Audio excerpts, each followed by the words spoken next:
Nacimos acá, 66 años de vida. Lo que debe sentir la persona que esté viendo lo que aquí está pasando. No voy a sentir nostalgia, tristeza. Bueno, es importante que cuando uno pasa un momento como el que yo estoy pasando ahorita, Claro, sí, ahorita. después, bueno, me da alegría. Llegó la noche fatal. Esta es buena, esta es buena.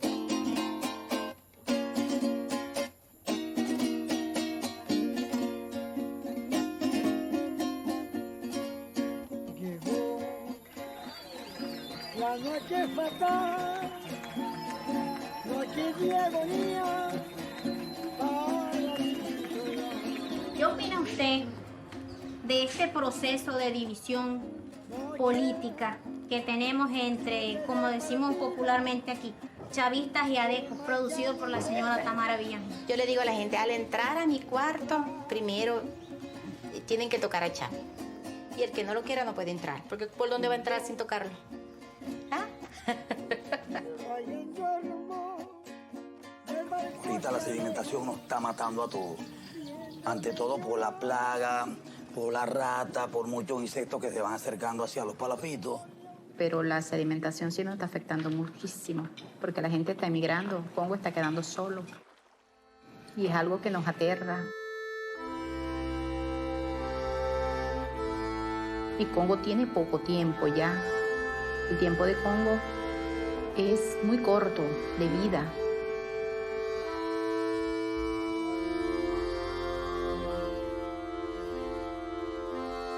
Porque el pueblo ya está perdido, en pocas palabras. Ya esto es monte y culebra.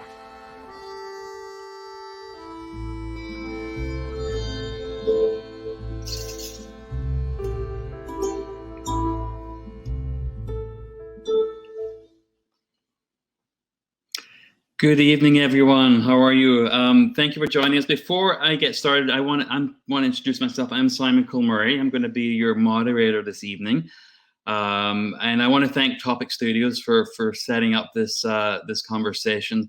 I am thrilled to welcome the director of Once Upon a Time in Venezuela, Anabel Rodriguez Rios, and the producer and editor, Sepp Bruderman, both of them joining us from Vienna, Austria, where I think it's about 3 o'clock in the morning. Good morning, both of you. Good morning. Good morning, or good night, or good evening.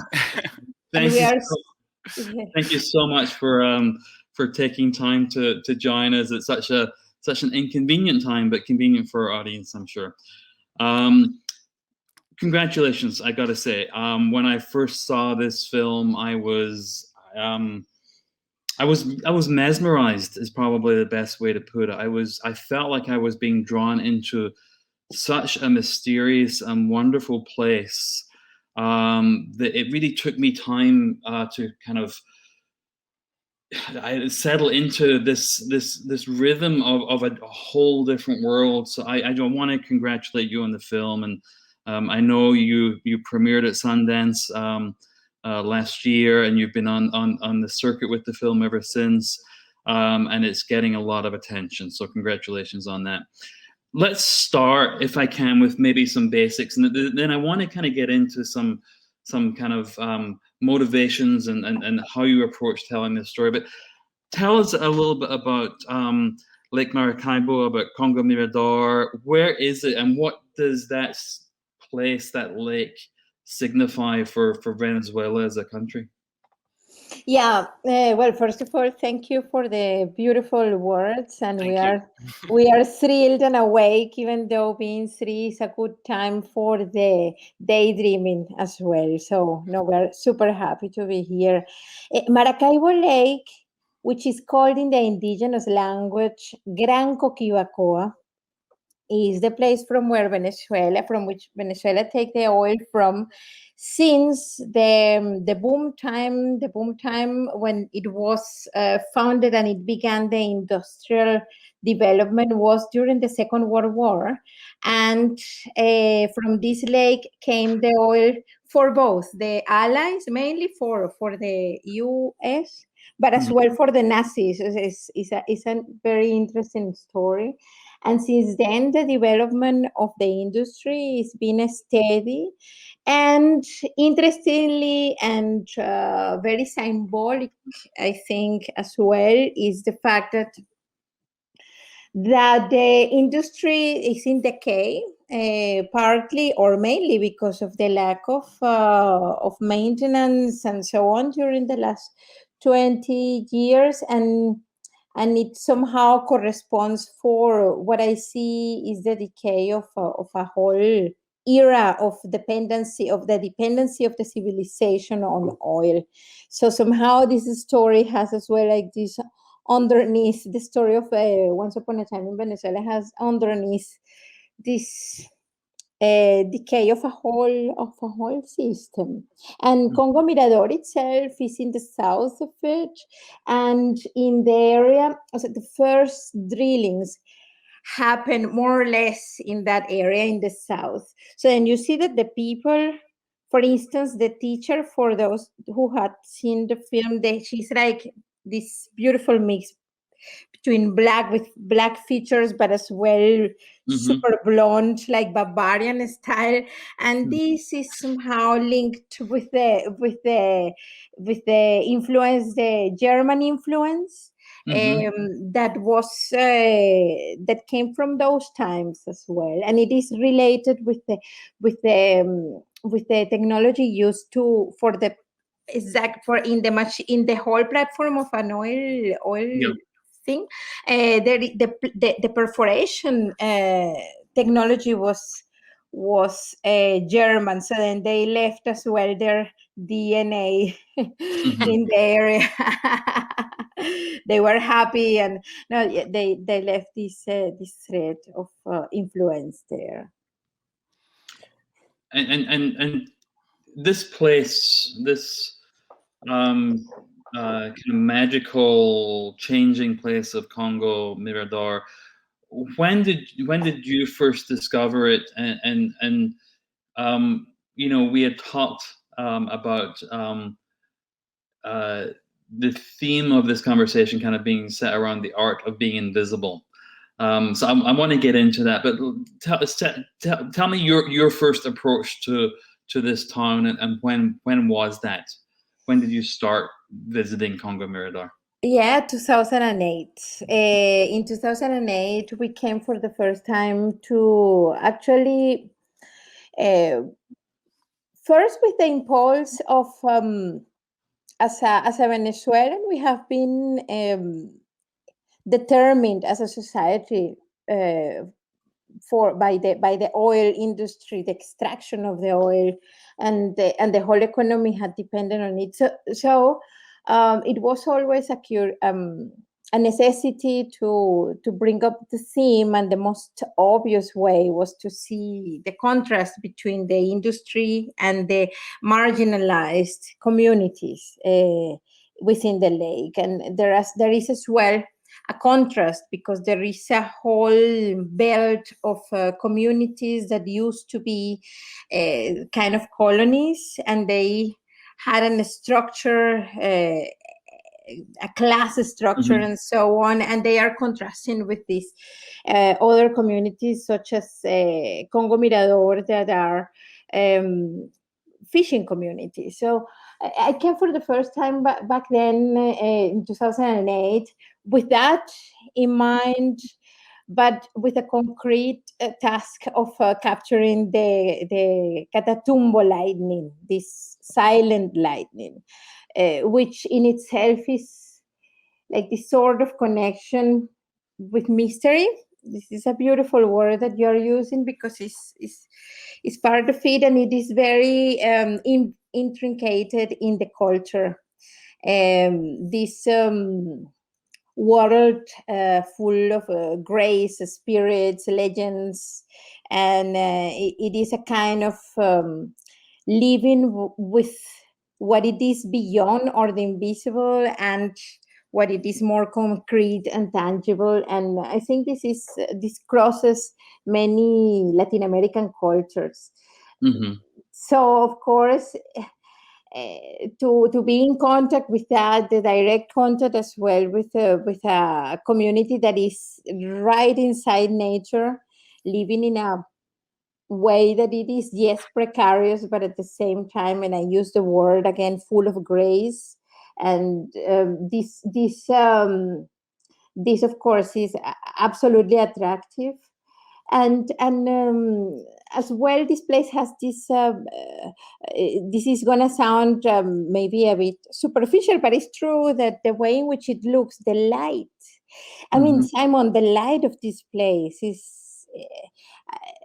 the colors that this light produce, and so on. It really creates an kind of a state of, and living above water. All of that creates an atmosphere and a way of look that, yes, one says that it is cinematographic, but it's because it somehow creates a psychic space as well, something that really like puts you away references, and it's like a white page to tell a story in cinematographic terms. But back then, that was only not only, but it was for I think Brazilian TV series or something. That was the first contact that you had, no?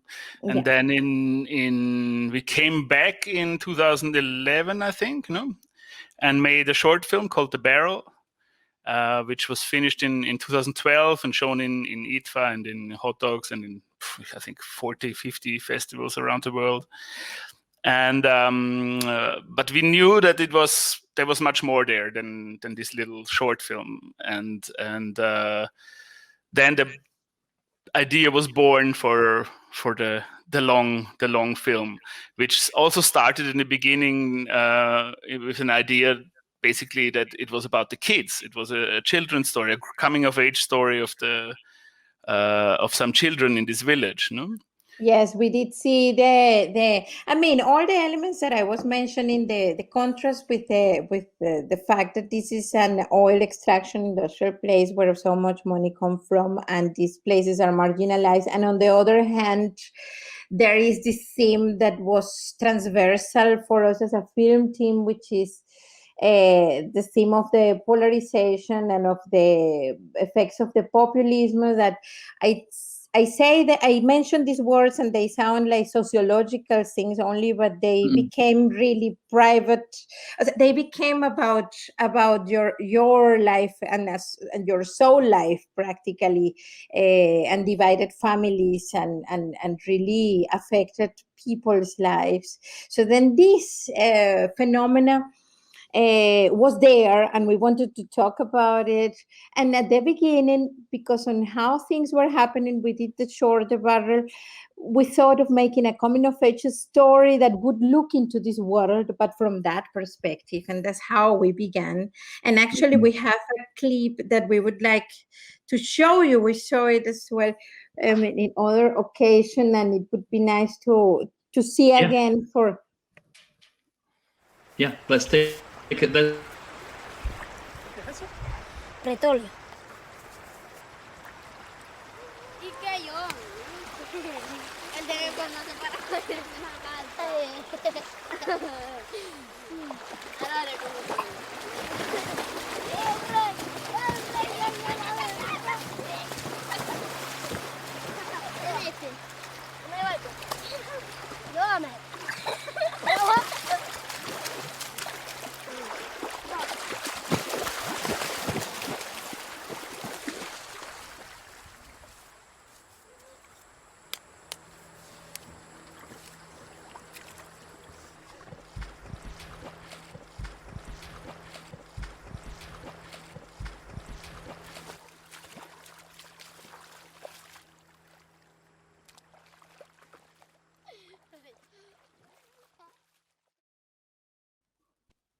There's such an interesting clip to pick, Annabelle, because and it sums up what is one of the things that's so appealing to me about this film is we have this place which seems magical, it's beautiful, this lake, and we have this unseen force of the oil industry, which is appearing through the water and through the sediment, but we don't see it in the film,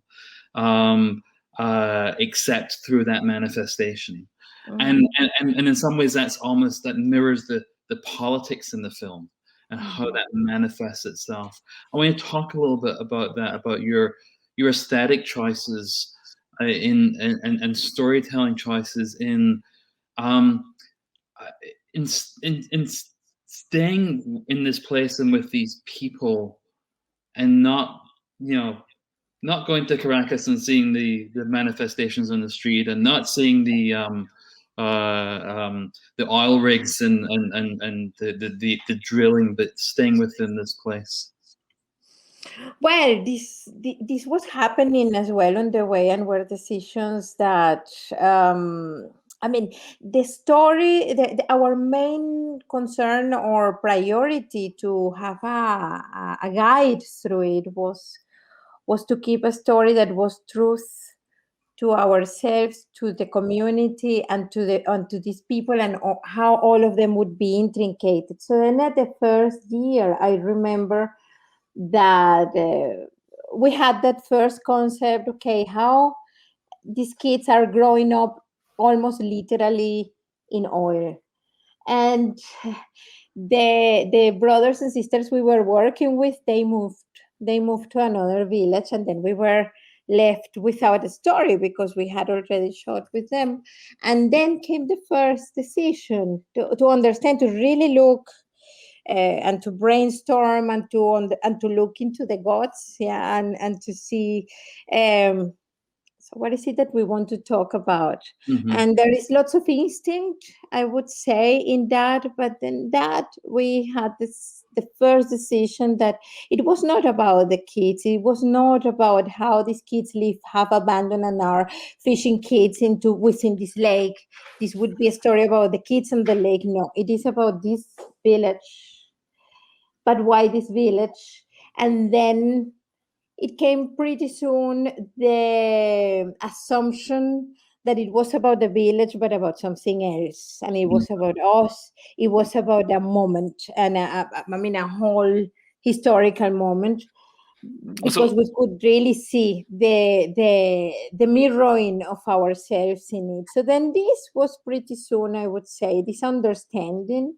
And of course, we were rioting as well, because this took a couple of years, 2014, 2017, in which there were these manifestations. And then, of course, this was another enormous decision. What are we doing here while people are there fighting for democracy? But when I remember when we had this when the decision was made, it's not about the kids, it is about the whole village. And then of course we found out there's the teacher, there's Tamara, and the whole village is a mirror of the whole country, like it's divided and so on. And the decision was very clear that we cannot leave the village, really. It's like we have to stay in this microcosm. And then we shot when people left, but we didn't use it in the film in the end because the decision was whoever leaves the village leaves the film. And that's it, you're out, basically. And this is how it became smaller and smaller. And then, so basically, time was essential in this film because we were diving into this, we were growing into this village. The village was dissolving in front of our eyes, and the film was growing in this process. So we were growing into the village, which was falling apart, and the film was growing from within, from this whole thing. And with time, after we realized it's actually about the whole of Venezuela, with time, suddenly the world started growing into our film, more or less, because suddenly there was Trump and Bolsonaro and Brexit and all these things. And we were realizing this is actually this is much more than only about Venezuela. This is a film about the problems that this world is facing, and it's almost like a warning to the world that's saying, like, if you're not if you're not careful, or if you don't care for your democracy, this is where you're gonna end up. Like it's a fragile flower, this democracy, and if you're not careful, it's gonna sink in the mud, and you're gonna end up in a dictatorship and total destruction. But this was only possible because we shot for all these years, and it really was an organic process to grow within the film. Yeah, and actually as well, to be there in such a remote place that was, yes, mirroring us and so on, and was not into the obvious what was happening, and in which we were like involved too, emotionally and literally. It gave us like the freedom of the one of not being seen, because it's so, Exactly. you know, it was so understated. We really had no interference of any government entity, for instance, to make the film. So then this was a great freedom in that sense, to not to be noticed within the main scene. And if you compare the footage from 2012 and from 2018, it's a different world. I mean, we really became invisible in this village. Like you could stand next to somebody filming them in 20 centimeters distance, and we were not there, basically. Yeah, I mean that's something which is really striking, and I have to commend you on the craft of filmmaking. I mean, not only is it a remarkable story, but it's a beautifully crafted film in the way that you have shot it, in the intimacy that you are able to give us, which feels incredibly genuine, and in the way that you have edited and structured this story over time, where it feels like a film to me that is full of metaphor. It's full of it's a microcosm, but yeah, this is a metaphor for what's happening across the globe, across democracy, across societies. You have Tamara, the Chavista. You have Natalie, the teacher in opposition. They stand in for so much more. But without being a film that's a polemic or didactic. That's an incredibly hard balance to strike, and I just have to commend you on that storytelling skill. The art of it is just incredible. But I can only imagine, both in the shooting and in the edit, how challenging that was to be so restrained. Yeah, well, Yeah. it was blood, sweat, and tears, many tears. And I think in the process, we didn't think of that. We didn't think that this would be the story of the world, like that is a global story. We thought about this village, at least in the beginning or through the process. It just really happened to unfold in this way while we are doing it, and because the world changed. And in the end, it's a film about lies and deception and populism, and essentially two groups that have unlearned to communicate with each other. And I mean, for you as an American, does this sound familiar in some way? I guess it does. Yeah. Well, I'm British, but I live in America, so I have it both in the UK and here. And well, yes, it's the same in England. I mean, it's true. Oh my God, we don't have where to run to. But I think that's really well observed. And I just want to remind our audience to put questions into the question box. We'll be going to questions in a few minutes, but in the more specific something is, the more universal it can be. Yeah, that is interesting in terms of storytelling, isn't it? I mean, we have been reflecting on that for a long time, and of course, one has a whole history, and in our case and in my case, there is the whole tradition of Latin American storytelling way. It is quite common, actually, that we tell these epic stories with multiple characters, and that's what we wanted to do. I mean, for a long time we wanted to do really like 5 characters, 7 lines of a narrative that they cross over, and so that's why it was very painful, because this ambition had to be right, or like through friction was put into what it is right now. But then you end up with a much richer characterization between Tamara and Natalie. And talk about Tamara and Natalie. How did you develop that relationship? Decide that they would be the ones that would become kind of our main focus through the story. Tamara is such an interesting character, and as someone who's probably politically opposite where she is, I really liked her in a way. You know, I felt so much human empathy with her, and I felt that you treated her with respect and didn't demonize her, or so talk about building those relationships with characters like Tamara and Natalie. Yes, we were shooting about 2 years from the perspective of Natalie, and from that perspective, the story would have been different. It was slightly different. It was, well, she's a person that is oppressed by a system and the influence of mainly this person that is a bully, and that she would see from her house in the, like, you would see her in some shots like there, and then and actually Natalie sometimes she looks at her through a hole and see what she's doing and so on, and I did that from that perspective for a long time. And actually, for some time, we even thought of, as we had shot a lot from the Luis Guillermo Camarillo, the old man that is the poet. At some point, we thought, okay, how it looks like from this perspective.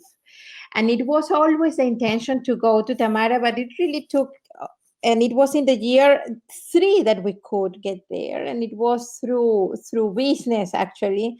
And I mean, it takes, and as well in the sense of being invisible, it takes, I think at this point, it takes lots of common sense, so to behave from the common sense, lots of Zen, actually Zen meaning Zen, and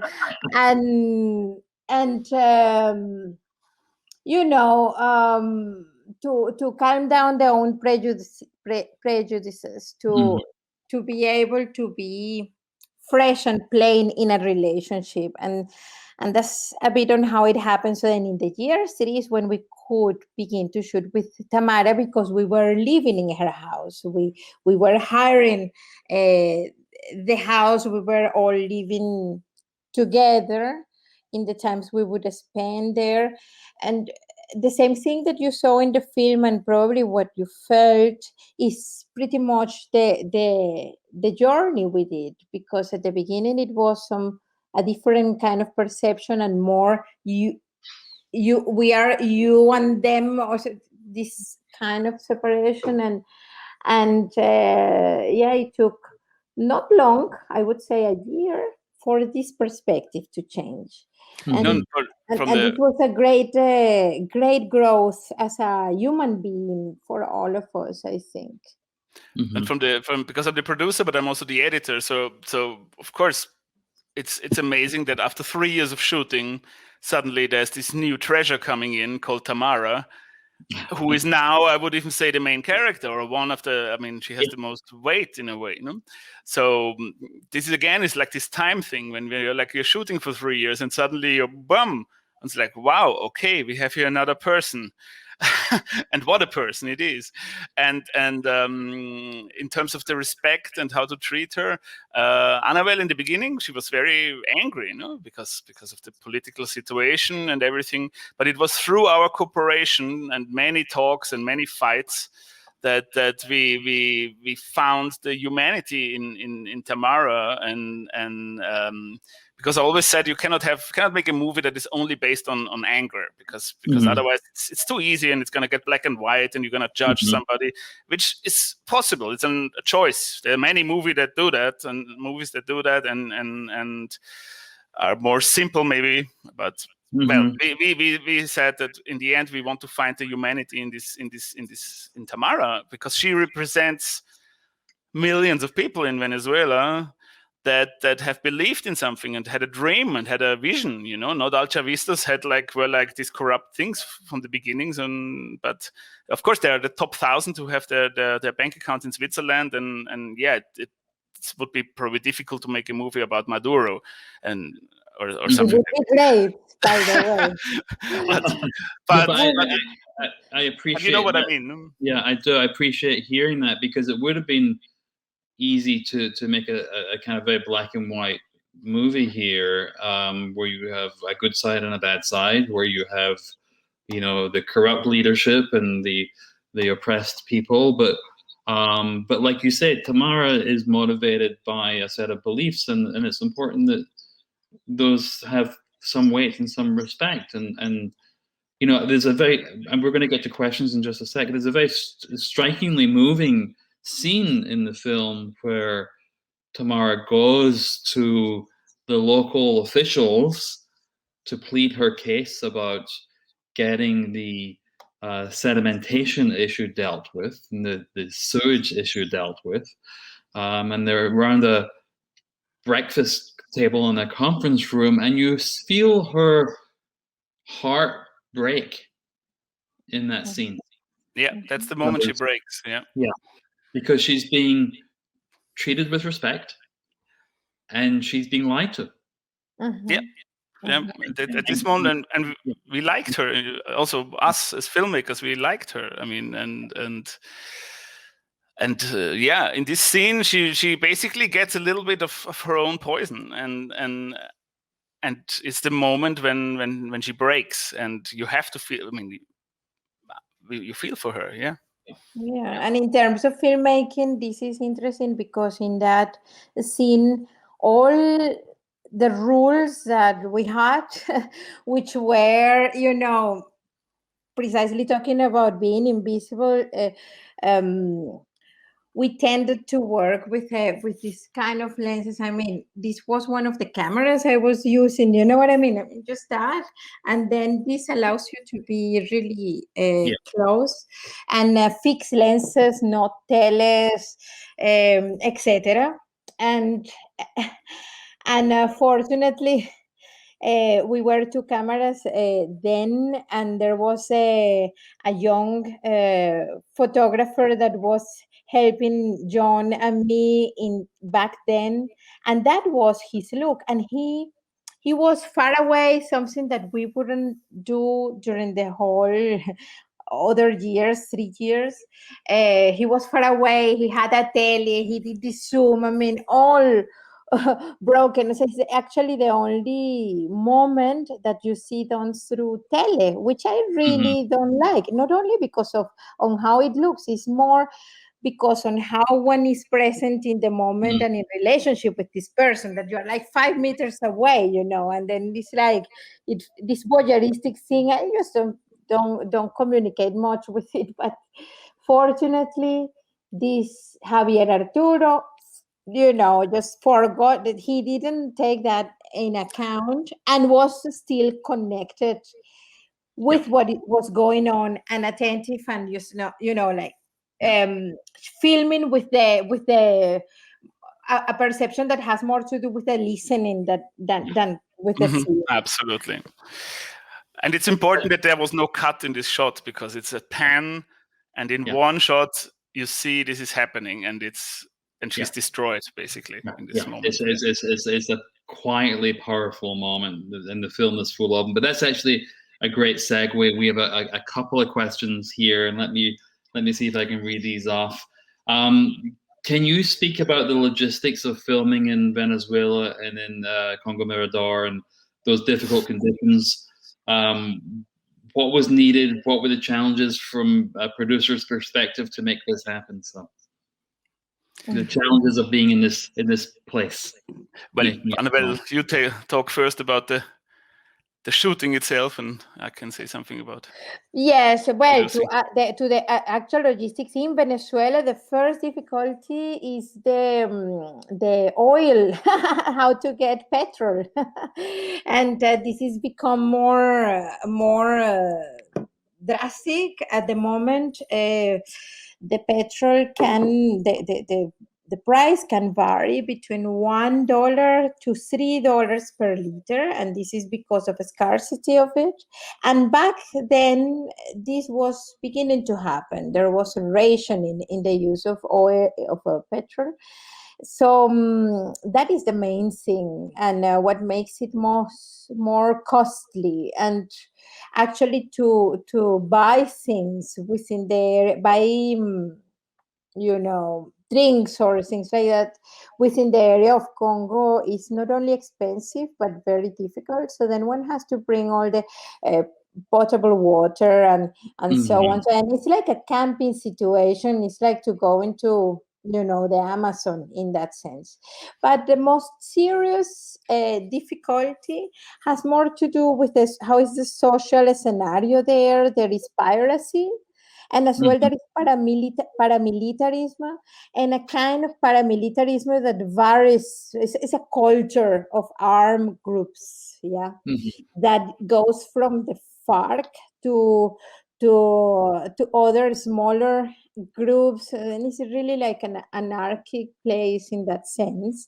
So to move within that scenario, it was only possible because of the help of the family of the commissionary. He has 13 kids, and 3 of them were helping us, and actually one of them is like the soul of this film and our guide into this world, and Arsenio.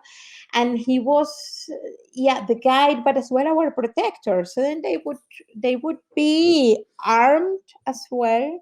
And it took for us a time to understand, to more or less understand where we were.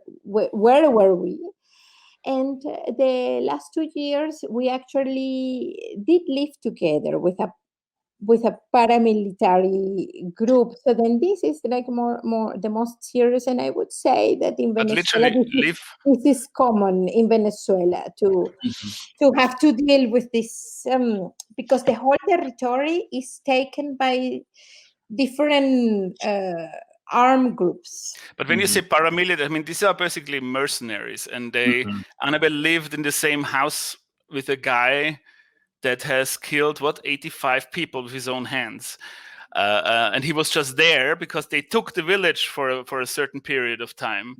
And then I remember, because I wasn't there, and Annabelle called me and said, yeah, he even wants that we film him. And we were thinking, because this could have been a total different ending, that basically the paramilitary takes it, which is then another. It cannot get any deeper in terms of violence, and it would have been a completely different ending. And Annabelle called me and said, well, should I film him or should I not? And I said, well, you are there, you need to make the decision, but be careful, no? And then in the end, the decision was made not to film them, because even the villagers themselves said, like, if you film these guys, you have to leave. You cannot stay here. It's dangerous. No, for the same people, to protect and for them as well, for well. everybody. Yeah. However, going back to the thing of the attitude and try to be fresh about how to relate with people.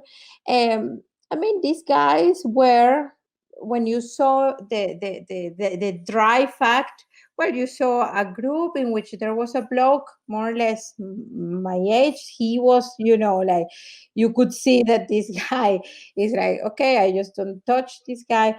But the rest were just kids, just kids, and which is very touching. And then you could see a way of sitting together,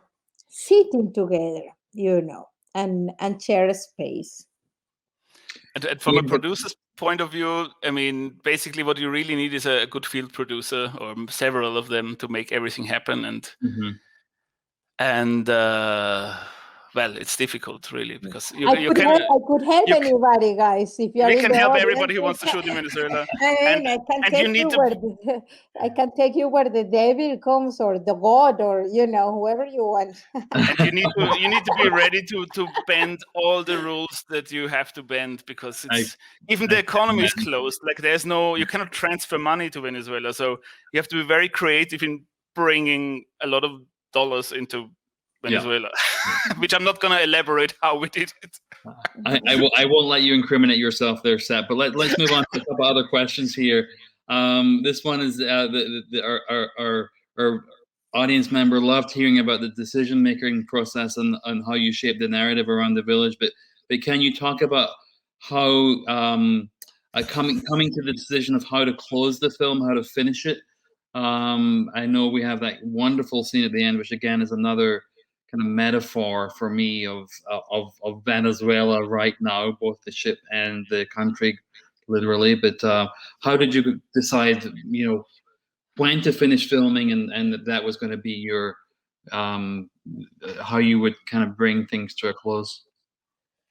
Well, when we when the scene with the governor happened, of course, this set up like a very last expectation on that this situation would improve or not.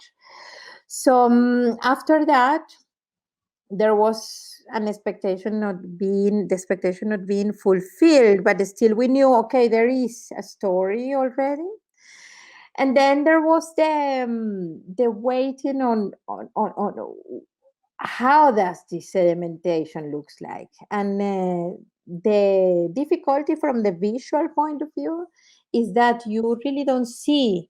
You can have just like this thin water, but still it looks like water. You don't know how deep it is. And in terms of shooting, like, okay, what happened in the village?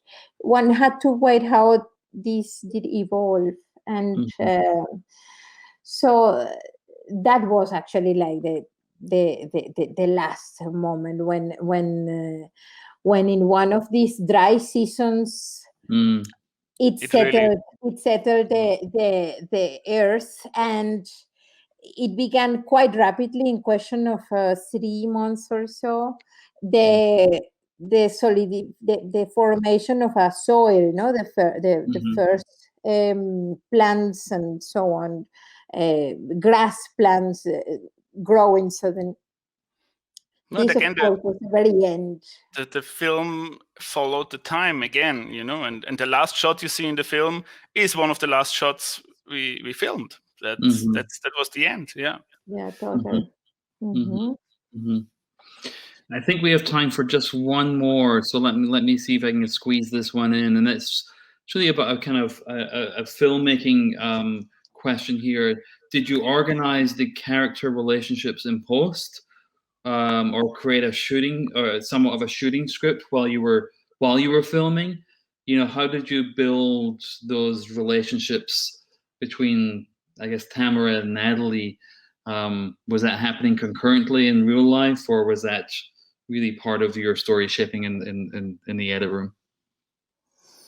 No, what's happening? No, what's happening? I mean, it's a little bit of both, of course, but it was happening. And actually, the main difficulty of narrating this no relationship or this rejection relationship was that they never actually encountered during the time that we were shooting. So then we couldn't have like this, like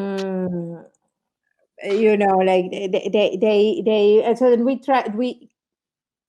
tried to accentuate that through the editing effectively, and that was actually a difficulty.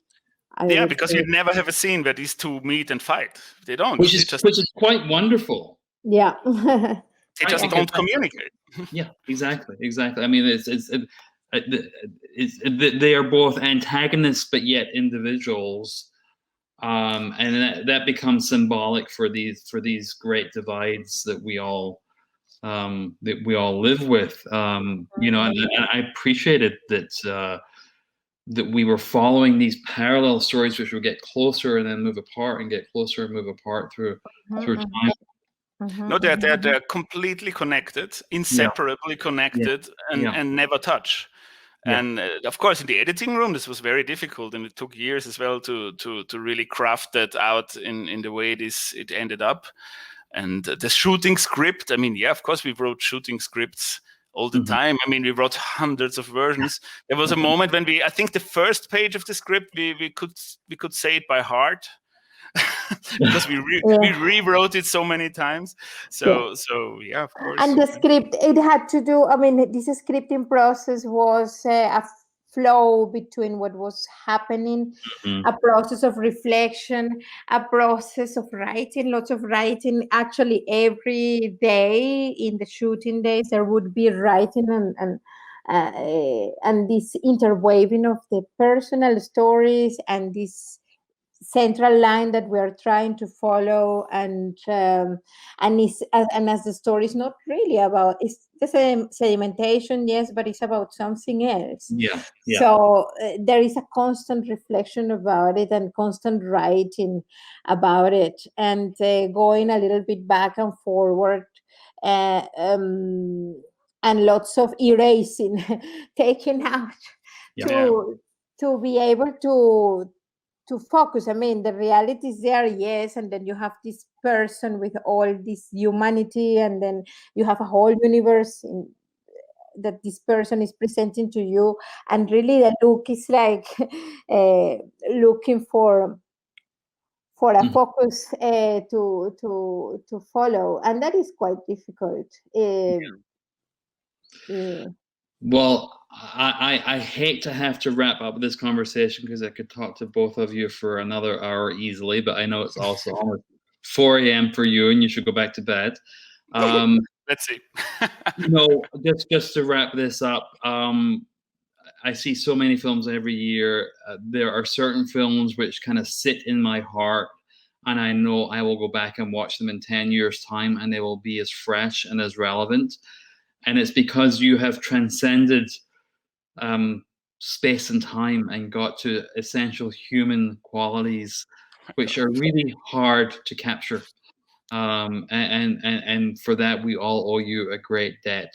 Thank you so much for joining us. Thank you for making such a beautiful film. And I can only wish you good luck as you move forward, and I can't wait to see what you do next. So thank you. Thank you so much, Simon. Thank you, Simon. And thank you for watching, everybody. Muchas gracias, Simon. Y gracias a la gente.